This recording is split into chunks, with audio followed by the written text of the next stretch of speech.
Welcome তোমাদের সবাইকে exam মাই result চ্যানেলে। তো তোমরা জানো রবীন্দ্র মুক্ত বিদ্যালয় সম্পর্কিত কিন্তু আমরা সমস্ত রকম ভিডিও এই চ্যানেলে আপলোড করে থাকি, এবং তোমরা যারা বিভিন্ন ভিডিওগুলো দেখে কমেন্ট করো তোমাদের সবার কমেন্টের রিপ্লাই কিন্তু আমি দিয়ে দিই। ঠিক আছে, তো এই কমেন্টের রিপ্লাইগুলো যারা করেছে তারা কিন্তু ভিডিওটা শেষ পর্যন্ত অবশ্যই দেখবে, এবং যারা কমেন্ট করোনি তোমাদেরও কিন্তু জানা অনেক প্রশ্নের উত্তর এই ভিডিওতে তোমরা পেয়ে যাবে।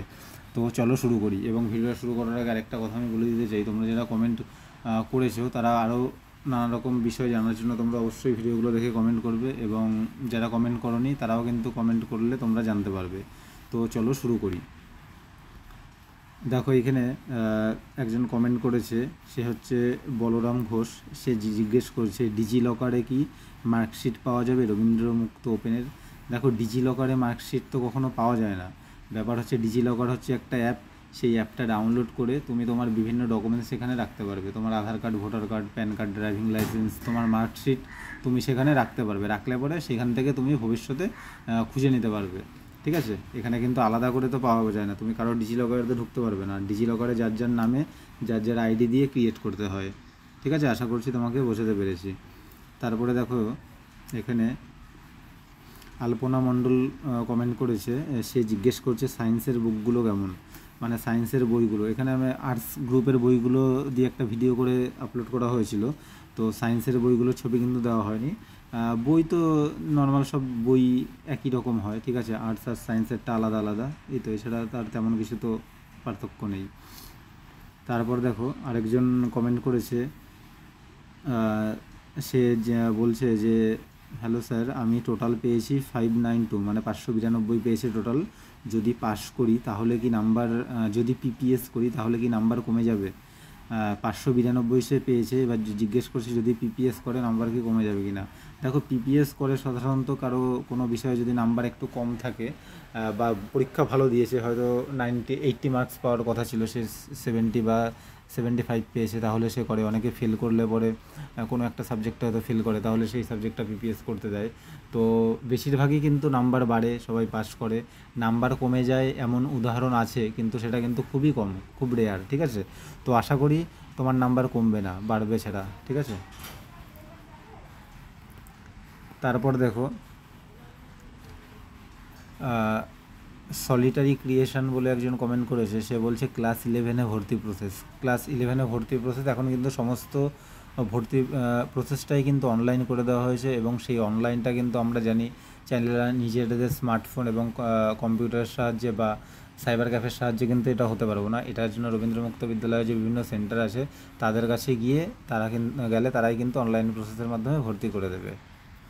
ঠিক আছে, তারপরে দেখো সনাতন মণ্ডল বলছে জুন 2025-এর রেজাল্ট কবে পাবলিশ হবে? জুন 2025-এর রেজাল্ট কিন্তু এই অল্প কদিন হলো পাবলিশ হয়েছে।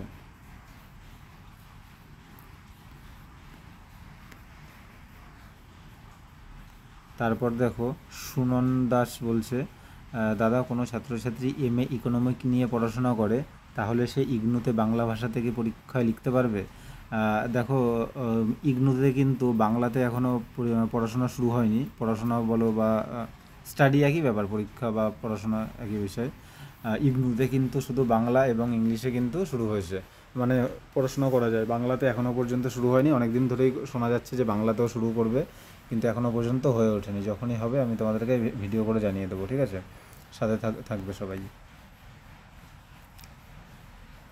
তারপরে দেখো একজন কমেন্ট করেছে, বলছে মাধ্যমিক জুন 2025-এর রেজাল্ট কবে বার হবে? সেটা কিন্তু এখন পরে বেরিয়ে গেছে রেজাল্ট। তারপরে দেখো আরেকজন কমেন্ট করেছে যে 6 মাসের মধ্যে সার্টিফিকেট পাওয়া যাবে কি না। দেখো রবীন্দ্রমুক্ত বিদ্যালয়ের কিন্তু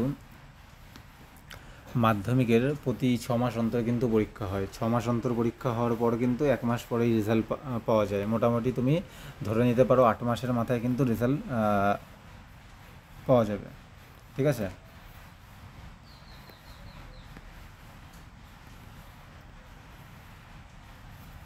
তারপরে দেখো দীপ বিশ্বাস কমেন্ট করেছে, সে বলছে পরীক্ষার ফর্ম পূরণ অনলাইনে হচ্ছে। দেখো পরীক্ষার ফর্ম পূরণ কিন্তু সেটা স্টাডি সেন্টারের মাধ্যমেই হয়। ঠিক আছে, আর যেটা ভর্তি প্রক্রিয়া সেটা অনলাইনে হয়। তারপরে দেখো মীরা ঘোষ কমেন্ট করেছে, সে বলছে স্যার মুক্ত বিদ্যালয়ে থেকে যে কোনো নাম্বারে সায়েন্স নেওয়া যায়? দেখো মুক্ত বিদ্যালয়ে কিন্তু যে কোনো নাম্বারে সায়েন্স নেওয়া যায় না, তার একটা নাম্বারের কোটা আছে, বলে দিচ্ছি। তারপরে বলছে কিছু কিছু জায়গায় দেখা যাচ্ছে সায়েন্সের সাবজেক্টগুলোতে 35% করে নাম্বার না থাকলে সায়েন্সে ভর্তি হওয়া যায় না। আমার 35%-এর কম আছে, সেক্ষেত্রে আমি কিভাবে সায়েন্সে ভর্তি হব, প্লিজ স্যার জানাবেন। সে উচ্চ মাধ্যমিকে ভর্তি হতে চাইছে মীরা, কিন্তু বলছে যে সায়েন্সে কত নাম্বারে ভর্তি হওয়া যায়, কত নাম্বার পেলে সায়েন্সে ভর্তি হওয়া যায়, এবং তার 35% নাম্বারের কিন্তু কম আছে। দেখো 35%-এর নাম্বারে কম হলে কিন্তু ভর্তি হওয়া যাবে না, 35% বা তার বেশি নাম্বার থাকতে হবে রবীন্দ্র মুক্ত বিদ্যালয়ে উচ্চ মাধ্যমিকে সায়েন্স নিয়ে ভর্তি হতে গেলে। আর যদি রেগুলার স্কুলে তুমি সায়েন্স নিয়ে ভর্তি হতে চাও, সেক্ষেত্রে কিন্তু আরও অনেক বেশি নাম্বারের প্রয়োজন হয়, ঠিক আছে। কিন্তু তুমি লাস্টে বলছো যে সেক্ষেত্রে আমি কিভাবে সায়েন্সে ভর্তি হব, সায়েন্সে ভর্তি হতে চাইছো তুমি খুব ভাবে, তো সেক্ষেত্রে কিন্তু তোমাকে সায়েন্সে তুমি ভর্তি হতে পারবে না। সেক্ষেত্রে তাহলে তোমাকে কিন্তু মাধ্যমিক আবার দিতে হবে, মানে প্রথমে রেজাল্টগুলো সব ক্যান্সেল করে দিয়ে আবার মাধ্যমিক দিয়ে ভালো করে বেশি 35%-এর বেশি নাম্বার পেয়ে পাশ করলে তারপর কিন্তু ভর্তি হতে পারবে, ঠিক আছে।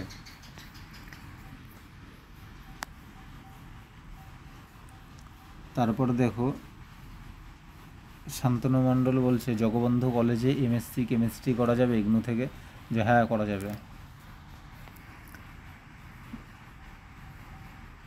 তারপর একজন কমেন্ট করেছে যে দাদা মাধ্যমিকের রেজাল্ট কবে প্রকাশিত হবে। মাধ্যমিকের রেজাল্ট কিন্তু ভাই এই এক সপ্তাহ মতো আগেই প্রকাশিত হয়ে গেছে।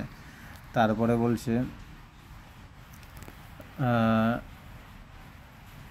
রনি ভৌমিক বলছে 11-12 একসাথে না আলাদা সিলেবাস। রিপ্লাই দাদা 11-12 কিন্তু একসাথে, কোনো আলাদা সিলেবাস নেই, একসাথেই, ঠিক আছে। আজকের ভিডিওটা কিন্তু ছিল এ পর্যন্তই, আশা করি তোমাদের অনেক হেল্পফুল হয়েছে। ভিডিওটা ভালো লাগলে লাইক কমেন্ট শেয়ার করে দিতে ভুলবে না, নতুন হয়ে থাকলে চ্যানেলটি সাবস্ক্রাইব করে দেবে। খুব শীঘ্রই নতুন ভিডিও নিয়ে আসবো তোমাদের সামনে, এবং তোমাদের কিছু জানার থাকলে অবশ্যই তোমরা কমেন্ট করো। অনেক অনেক ধন্যবাদ, থ্যাংক ইউ।